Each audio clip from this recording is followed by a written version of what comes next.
All right, welcome back, team. My name is Andrea, and I am your Chief Accountability Officer here at America's Boardroom.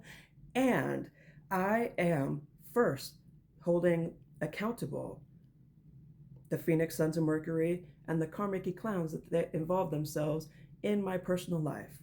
Now, if you watched the last episode of Questioning Karmic Klowns, Department of Justice edition, you will see how they attempted to use the Department of Justice to gain coercive control over myself. In this episode, we're going to talk about HIPAA and those violations that ensued.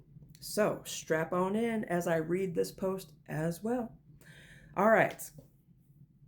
Questioning Karmic Klowns, HIPAA and United States Postal Service edition.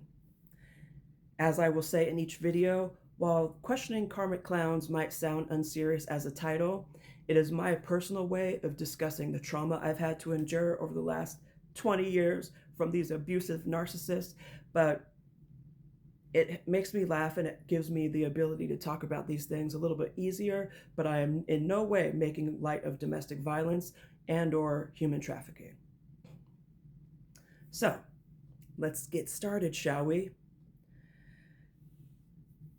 My questions for the Karmic Klowns that involve themselves in this situation are: 1, to the leader at the United States Postal Service who agreed to reroute my mail to my abusers, and we'll talk about that more later. Will everything you lose be worth the bribe that you allegedly took? And to the doctor who falsely diagnosed me with being schizophrenic and bipolar. And while there's nothing wrong with having those things, those are not things that I have. So who did you examine to be able to come to that diagnosis? Because it sure hell wasn't me. As a doctor, I would think you know better than that.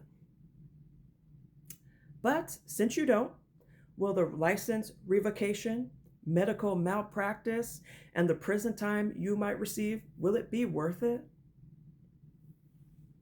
To the nurse who tampered with my actual medical records to make it appear as though I have herpes, HIV, and or AIDS? Girl. Will losing your career and facing jail time be worth it? And to the court clerk who either rerouted my mail to my abusers or just didn't put it in the mail and just handed it over to my abusers. You know, I think you guys did a little bit of everything, being slick, but will losing your career be worth it? Again, like I said in my last episode, I hope the answer to those questions are yes. Domestic violence comes in many forms, including financial, physical, sexual, emotional, and psychological. And my main attackers were aiming to gain power of attorney over me, if you could believe it.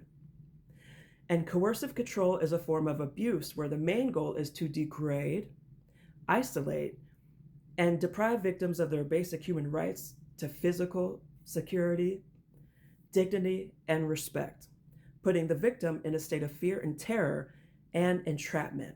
My main abusers attempted to gain conservatorship over me, like Britney Spears had one, and my inheritance. My attackers also violated HIPAA laws and regulations, attempting to embarrass and humiliate me. Well, that didn't work, but it is diabolical. All of the above can happen in toxic romantic bonds, check. Dysfunctional families, check. And high drama workplaces, check, check. My main attackers brought their abuse to 3 of my different workplaces that include Live Ops, the Phoenix Sons of Mercury, and State Farm.